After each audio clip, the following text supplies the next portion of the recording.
एक बार फिर से आपका हमारे YouTube channel learning at home में स्वागत है। और आज हम लोग आज हम लोग का टॉपिक जो है वो है क्यूब और क्यूब रूट, घन और घनमूल, जिसको लॉन्ग मेथड से, ठीक ना, जो डीएलएड के स्टूडेंट्स हैं उनके लिए खासतौर से बना रहे हैं हम इसको। तो कैसे क्वेश्चंस आते हैं और कैसे उनको सॉल्व करेंगे, इसके अंतर्गत मैं आपको घन और घनमूल निकालने सिखाऊंगा और इससे रिलेटेड कैसे क्वेश्चन होंगे वो देखेंगे हम लोग। और क्या कहते हैं कि इसके शॉर्ट ट्रिक भी बताऊंगा, तो जो अगली क्लास होगी उसमें बताएंगे। फिलहाल अभी लॉन्ग मेथड सीखिए आप लोग, इसका ज्ञान रहेगा तो वो भी आसानी से हो जाएगा, ठीक है। तो अभी जो लोग हमारे चैनल पे नए हैं प्लीज सब्सक्राइब कर लें, लाइक भी कर लें और कमेंट करना जरूर भूले ना, है ना, ये बहुत अनिवार्य है ताकि इससे आगे वीडियो बनाने में आसानी रहती है। तो चलिए हम लोग शुरू करते हैं पहले एक एक क्वेश्चन को। देखिए पहला क्वेश्चन है कि हम लोग क्यूब घन निकालेंगे कैसे, ठीक है। तो पहला तरीका सबसे जो आसान है, देखिए जैसे हमें दिया गया है कि अगर 15 है, 15 का आपको क्या करना है, क्यूब निकालना है, मतलब घन निकालना है ना। तो जैसे हम लोग स्क्वायर निकालते थे, क्या उसको मल्टीप्लाई करना। अब इसका क्या मतलब है भाई, इस पे पावर 3 है तो 15 को हम 3 बार मल्टीप्लाई करते हैं, है ना। अब 3 बार जो मल्टीप्लाई करके आंसर आएगा तो लिख देंगे 15 15 225 होता है आपको, और इंटू 15 मतलब आपको नॉर्मली मल्टीप्लाई करना है और कोई नहीं, है ना, इंटू 15 तो 55 15 बाई 75 को 5 कैरी हुआ 7, 15 बाई 30 और 7 37 को 7 कैरी हुआ 3, 15 बाई 30 और 3 कितना हो गया 35, ठीक है। एक तरीका क्या है, जैसे मान लीजिए थोड़ा सा बड़ा हो जाए, तो पहला तो मैं आपको बताया हूं ना कि आप इसको मल्टीप्लाई कर लीजिए। एक तरीका क्या कर सकते हैं, पहले आप देखिए, आप इसको चाहे तो 65 का स्क्वायर कर दें और उसके बाद 65 कर दें, तरीका वही है, हो सकता है दो ही समय पहले तोड़ दीजिए। अब स्क्वायर निकालने का ट्रिक आपको मैंने बताया है कैसे, कि इनको 6 इंटू 5 इंटू कितना कर दीजिए 2 कर दीजिए, यही बताया आपको। आप इसको पहले स्क्वायर निकाल लीजिए तो कितना हो गया, ये हो जाएगा हमारा 6 5 30 32 16, ठीक है। और उसके बाद इनको पहले मतलब स्क्वायर निकाल लो पहले इनका, ठीक है, तो इनको मल्टीप्लाई करेंगे तो मल्टीप्लाई 60 आ गया। फिर इन दोनों का स्क्वायर करते हैं, पता है आप लोगों को बताया हूं, नहीं देखेंगे तो कार्ड में मैं लिंक दे देता हूं शॉर्ट तरीके से, और उसको आप देख लीजिए, ठीक है ना, आसानी से समझ में आ जाएगा, ठीक है। उसके ऊपर कार्ड पे क्लिक करेंगे तो पुरानी वीडियो में मिल जाएगी। अब 5 का कितना हो गया 25, ठीक है। ये जो दोनों नंबर है उनका स्क्वायर कर दीजिए, सिंगल का स्क्वायर तो सबको याद होता है, और ये 60 को एक छोड़ के यहां लिख लीजिए, तो ये 5 हो गया, ये 2 हो गया, 6 6 12 हो गया, और कितना हो गया 4 हो गया, ठीक है ना। देखिए 5 2 6 6 12 और 3 1 4 हो गया, और बच गया जो 65, इससे आप क्या कर दीजिए मल्टीप्लाई। मतलब पहले सिंपल सा तरीका है, इनको दो पार्ट में तोड़ के स्क्वायर निकाल लीजिए और स्क्वायर में फिर उसी 65 से मल्टीप्लाई कर देंगे तो इनका आंसर निकल के आ जाएगा, ठीक है। तो ये एक तरीका हो गया क्यूब निकालने का। उस नंबर का 3 बार या तो आपको आसान लगे तो मल्टीप्लाई कर लीजिए, थोड़े बड़े नंबर है तो 2 का पहले स्क्वायर करके एक जो बचेगा उससे मल्टीप्लाई करके थोड़ा सा आसान हो जाएगा, ठीक है। तो एक तो तरीका आपको ये रहा, जिससे कि उम्मीद है कि समझ में आ गया आपको घन कैसे निकालते हैं, ठीक है। दूसरी चीज, जो क्वेश्चन आते हैं, कोई नंबर दे देगा आपको, पूछेगा कि क्या ये पूर्ण घन है कि नहीं। पूर्ण घन होता क्या पहले, कि मतलब जिसमें सभी कहते हैं घन पे 3 चीजें होती है, 3 का जोड़ा निकलता है, पेयर निकलता है। तो अगर 3 होगा तो होगा। अब कैसे चेक करेंगे, जैसे ये है 8 6 4 0, इसको चेक करना है तो आप सिंपल ऐसा फैक्टर गुणनखंड निकाल दीजिए, है ना। और देखिए अब जैसे इसका गुणनखंड निकालेंगे तो 2 से काटिए, है ना, 0 है तो 2 4 8 2 3 6 2 2 क्लियर है। फिर 2 से 2 2 4, है ना, 2 1 2 2 6 10 2 0 0, फिर 2 से 2 1 2 2 2 8 16 0, फिर 2 से 2 5 10, ठीक है, 2 4 8 0, फिर 2 से 2 2 4 एंड 2 7 14 एंड 0, ठीक है। फिर 2 से 2 1 2 2 3 6 2 5 2 5 कितना हो गया हमारा 10 हो गया। फिर से अब ये 5 3 से 3 4 12 3 4 12 हमारा, उसके बाद हमारा कितना हो जाएगा ये, इसमें हमारा कितना हो गया, तो हमारे 3 4 12 और हमारा हो गया इधर से 3 5 15, फिर 3 से, है ना, कितना होगा 15 3 45, है ना। देखिए फिर 3 से हम लोग 15 को करेंगे 3 से, तो फिर 5 और फिर ये 5 से करेंगे, तो देखिए इसका फैक्टर कितना आया, इसका फैक्टर आ गया 2 2 2 2 ऐसे करके। तो देखिए इनका जोड़ा अब करते हैं, जब फैक्टर जो आ जाते हैं उनमें देखिए 3 3 का काटिए सबको 12 इक्वल, तो 2 का 3 हो गया, 2 के भी 3 जोड़े मिल रहे हैं, 3 के भी मिल रहे हैं, लेकिन आप देखिए 5 सिर्फ सिंगल है, इसके जो 3 जो जोड़े चाहिए उसमें से 2 की कमी है नहीं इसको। इसका मतलब ये हो गया कि जिनके ये 3-3 के पेयर कट नहीं हो पाते, अगर उसमें कुछ ज्यादा हो जाए या कुछ कम हो जाए तो वह पूर्ण घन नहीं होता है। बहुत आसान है, मैंने बताया आपको, सॉरी ये है पूर्ण घन नहीं होता। तो कैसे चेक करेंगे, क्लियर हो गया आपको? उसका फैक्टर निकालिए, ठीक है। फैक्टर निकालने के बाद, गुणनखंड निकालने के बाद 3-3 का पेयर काट दीजिए इसमें, है ना, ट्रिपल ट्रैक्स काट दीजिए। 3-3 के ट्रैक्स जब काट देंगे और अगर सबके मिल जाएंगे तब तो वो है, अगर नहीं मिलेगा तो नहीं है, ठीक है। तो ये दोनों हो गए हमारे, एक क्वेश्चन ये हमारा। तो हमने घन सिखा दिया, आपको चेक करना सिखा दिया। अब हम आपको सिखा रहे हैं घनमूल निकालना, है ना, घनमूल हम कैसे निकालते हैं। तो चलिए इसको भी देख लीजिए, और ये दोनों अगर आपको पसंद आ रहे हैं तो लाइक जरूर करें, शेयर करें अपने दोस्तों में। देखिए लिखा है -3375 का क्या निकालिए, घनमूल निकालिए, क्यूब रूट निकालिए। देखिए घनमूल, इस सिंबल से घबराने की जरूरत नहीं है, वो क्यूब है तो माइनस में ही आएगा, उसकी कोई दिक्कत नहीं है। अब इसको निकालेंगे तो इसका तरीका ही वही है, फैक्टर लॉन्ग तरीके से, फैक्टर मेथड से ये बनता है और फैक्टर से ही निकालेंगे। तो देखिए 2 से तो जाएगा नहीं, 3 से चेक कर लेते हैं। 9 का कितना हो जाएगा, 9 14 14 और 21, 3 से इजीली कट जाएगा। 3 1 जा 3, 3 1 जा 3, 3 2 जा 6, 3 5 जा 15। फिर 3 से चेक कर लेते हैं। देखिए 3 3 जा कितना हो गया, 3 3 जा 9, यहाँ से 2, 3 7 जा 21, 3 5 जा 15। फिर से 3 से 3 1 जा 3, 3 2 जा 6, 3 5 जा 15।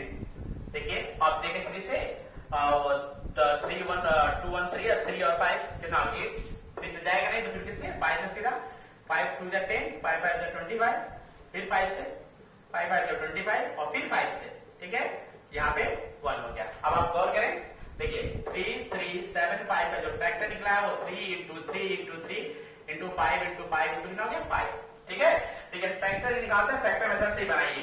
अब इनके पेयर देखिए, 3 इसके भी मिल गए और ट्राइस इसके मिले, 3 3 मिल गए, 3 3 जोड़े, तो एक इसमें से और एक इसमें से, इस हिसाब से 3 5 कितना हो गया 15। अर्थात इसका जो है क्यूब रूट जो निकला वो आपका ये है, कितना निकला 15, या 15 का क्यूब है, ठीक है। तो इस तरह हमारा ये दूसरा जो तीसरा क्वेश्चन है घनमूल निकालना, क्यूब रूट निकालना बहुत आसान है। बस उस नंबर का फैक्टर निकालिए, 3 3 के पेयर काट लीजिए और उसमें से एक एक लेकर मल्टीप्लाई कर लीजिए, जो आता है वही उसका क्या करेगा, हमारा घनमूल कहलाएगा। एक क्वेश्चन देखिए ये है, जो हमारा 4th नंबर क्वेश्चन है, मैं लिखा हूं, जैसे लिखा हुआ है 64 into 125 और यहाँ पे कितनी पावर है 3। मैंने बताया था ना, रूट की पावर अगर 3 है तो क्यूब निकालना है, क्यूब रूट निकालना है, मतलब घनमूल निकालना। अगर 2 होती तो वर्गमूल निकालना होता। तो अब इसका कैसे निकालेंगे, 2 तरीके। पहला, अगर आप इसको ऑल लॉन्ग करना चाहें तो आप 64 का पहले 125 से मल्टीप्लाई करें, जो आंसर आएगा इसी तरह फिर फैक्टर करें उसका। और इसी को अगर हम छोटा कर ले तो क्या फर्क पड़ता है, देखिए तो भी बन जाएगा।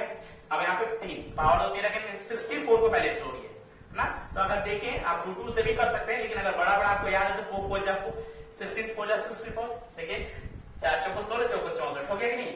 और इसमें देखिए 25 का है, 125 का 5 into 5 into 5 आसान है ना। अब इनमें से देखिए 3 है ना, यहाँ पे पावर जितनी 3 तो 3 काटते हैं, तो एक इसमें से और एक इसमें से, तो 4 into कितना हो गया 5, तो कितना हो गया हमारा 20। इस क्वेश्चन का आंसर कितना निकलेगा 20, देख लीजिए, ठीक है। ये भी घनमूल ही था, है ना। अगर आप उसको किसी बड़े नंबर को तोड़ सकते हैं 2 या 3 में, छोटे बड़े बड़े फैक्टर में, फिर उसको थोड़ा थोड़ा कर सकते हैं तो भी बन सकता है, ठीक है। तो इस तरह इसको निकाल सकते हैं, ठीक है। ये हमारा। अब कभी कभी क्या होता है कि डेसिमल में दे देता है तो लोगों को घबराहट होने लगती है ना कि इसका कैसे निकलेगा। हमने कहा था कि आपका नॉर्मल नंबर का अगर आप रूट निकाल लेते हैं, घनमूल निकाल लेते हैं, तो डेसिमल में क्या रखा हुआ है, देखिए हम आपको सिखाते हैं 2.44, ठीक है। अब जैसे इसका निकालना है तो इसका सिंपल सा तरीका है, पहले क्या करिए, आप डेसिमल को देख घबराए ना, पहले इसको सिंप्लीफाई कर दे, मतलब डेसिमल हटा दें, है ना। तो उसका क्या तरीका है, आसान सा है, 2744, है ना। और अगर आपको अच्छी तरह पता होगा तो देखिए काउंट करिए, 1 2 3 राइट हैंड से काउंट करते हैं, और 3 डिजिट बाद डेसिमल है तो 1 2 3 0 चढ़ा दीजिए, हो गया आपका। देखिए ये डेसिमल से फ्रैक्शनल पार्ट में आ गया, भिन्न के रूप में आ गया। अब इसका आपको क्या निकालना है, क्योंकि आप देख रहे हैं ना क्यूब रूट, हम वर्गमूल की बात कर रहे हैं, ये निकालना है क्यूब। तो अब उसी का इसका अलग और इसका अलग निकाल देना, सिंपल सा। अब जैसे 2744 है, इसको पहले हम लोग निकालते हैं। देखिए तो 2 से इसको निकालेंगे, 2 1 जा 2 और 2 3 जा 6, 2 7 जा 14 एंड 2 2 जा 4, ठीक है। फिर 2 से 2 6 जा 12, 2 8 जा 16, 2 6 जा 12, फिर 2 से 2 3 जा 6, 2 4 जा 2 है ना, फिर किससे हमारा 3 से जाएगा है ना, 3 से ले जाएगा ये है ना, देखिए 3 3 9 4, तो कैसे 7 से है ना, 7 4 जा 28 है ना, 7 4 जा 28 और 7 9 जा 16, हाँ ये हो जाएगा, फिर 7 से 7 और फिर हमारे ये 7, ठीक है। अब देख लीजिए ये हो गया 2744 का है ना। अब देखिए मैं इसकी आसानी से लिख देंगे, ये इसका क्यूब निकाल लेना, 2744 बटे 1000 है, तो इसको मैंने कहा कि इसको कैसे आप लिख देंगे। अब आपने इसका फैक्टर किया ना, कितना कितना आया 2 into 2 into 2 into 7 into 7 into 7, ठीक है। और इसका देखिए इसका तो आप आसानी से कर लेंगे है ना, कितना 10 into 10 into 10। अब क्योंकि इस पे पावर कितनी है 3 है, तो 3 3 का साइड चुका दिए 3 3, तो ऊपर से 2 निकला, इधर से 7 निकला और इधर से नीचे से 10, 2 7 से कितना हो गया 14 और 14/10। और एक देखिए अब इसको डेसिमल में है तो डेसिमल में लिखना है, तो ऐसे पहले नंबर लिख लीजिए, कितने जीरो है सर 1 है, तो राइट हैंड से 1 पे डेसिमल काट लीजिए। मतलब इसका जो है क्यूब रूट यानी घनमूल 1.4 निकला, बहुत आसान तरीके से। फिर एक बार रिवाइज करते हैं, देखिए इसको डेसिमल लगेगा तो इसको पहले किसमें बदलेंगे, नॉर्मल नंबर में बदलेंगे। कैसे तरीका है, बस ये नंबर लिख लीजिए, इसके बाद नीचे 1 लिखिए और जितने राइट हैंड से डेसिमल है उतने ही जीरो चढ़ा लीजिए। फिर दोनों का अलग अलग फैक्टर निकाल लीजिए ऐसे रख के, और उसमें से ट्राइड्स काट लीजिए, जो आता है वो ले लो हमारी होगी, ठीक है। तो ये हो गया किसी डेसिमल नंबर का दशमलव का घनमूल निकालना। यदि आपको सिंपल वाले का आता है तो इसका कोई टर्म नहीं है, बहुत आसान तरीके मैंने आपको बता दिया। एक क्वेश्चन है जो टेस्ट में भी आते हैं, तो इसलिए थोड़ा सा इसको देखिए। एक क्वेश्चन लिखा हुआ है कि एक घनाभ है ना, घनाभ समझते हैं, घनाभ जिसकी सभी भुजाएं अलग अलग होती हैं, तो उसकी इस फॉर्मेट में घनाभ जो है, घनाभ की लंबाई चौड़ाई 5 into 2 कितना हो गया हमारा 5 है, इतना हो गया हमारा। अब उसमें क्या करते हैं, एक घन बनाना है ना, एक घनाभ है, इतने एक छोटा सा घनाभ है इसमें, और उसके घन बनाने, तो बताना कि एक घन बनाने के लिए इस साइज के, इस डायमेंशन के कितने घनाभ चाहिए जिससे कि एक घन बन जाए, ठीक है। तो सुनिए, अब घनाभ की लंबाई चौड़ाई थी है, अब इसको घन होने के लिए क्या चाहिए, घन मतलब क्यूब होने के लिए सारे फैक्टर होंगे, तो घन होने के लिए क्या चाहिए, देखिए 5 अब इंटू 5 है ना इंटू 2, ये तो दोनों हैं।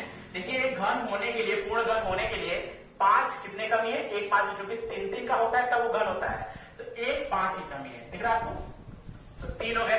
अब इसमें पहले से 2 मौजूद है, देख लीजिए, एक मैंने एक्स्ट्रा जोड़ा है, ठीक है। उसके बाद 2 के लिए 2 1 है, लेकिन घन होने के लिए कितना चाहिए 3 होना चाहिए, 3 में 1 दिया तो अभी कितने की कमी है 2 into 2, ठीक है, सिंपल सा। अब इसको थोड़ा सा करिए, तो कितना हो गया 5 5 से 25 यानी 125, पहले मल्टीप्लाई कर दीजिए, और 2 2 जा 4 2 जा 8, और इसका 8 5 40 कैरी ओवर 4, 8 2 जा 16 और 4 कितना होगा 20 कैरी ओवर 2, और 8 1 जा 1 यानी 1000 हो गया। यानी जो घन है, पहली बात आपको देखिए, जो घना का डायमेंशन था वो देख लीजिए, घन पूरा होने के लिए यानी जितने की इसमें कमी है, जैसे इसमें 5 2 बार 1 की कमी तो 1 रख लिया, 2 इसमें जो है 1 बार 2 की कमी, तो पहले उसका पूरे घन का वो निकाल लीजिए, ऐसा निकाल लीजिए। अब जब इसका निकला, इसमें से ये दिया हुआ है ना, कितना कितना है 5 5 जो 25 और 2 है ना, कितना हो गया 50। अब क्या करिए कि जो पूरा घन की वैल्यू निकली है उसमें सिर्फ जो आपको घनाभ दिया हुआ उसे डिवाइड कर दीजिए और आपको आपका आंसर मिल जाए। यानी अगर 20 घनाभ आपके पास हो तो आप इस डायमेंशन के 20 घनाभ अगर होंगे तो उसे एक पूरा बड़ा सा घन तैयार कर सकते हैं। क्लियर है? तो उम्मीद है कि ये पूरी बात आपको एक लॉन्ग तरीका था ये, इसलिए वीडियो लंबी भी हो रही है, लेकिन आप लोग प्लीज सब्सक्राइब जरूर करें, शेयर करें, जरूर नए और सब्सक्राइब कर लें, शेयर भी करें, कमेंट भी करें, ताकि और हम आपको, और इसका शॉर्ट ट्रिक मैं अगले वीडियो में आपको जो है दिखाऊंगा और करके। फिलहाल अभी आपके तरीके से मैंने समझा दिया है, तो मिलते हैं फिर अगले वीडियो में। धन्यवाद।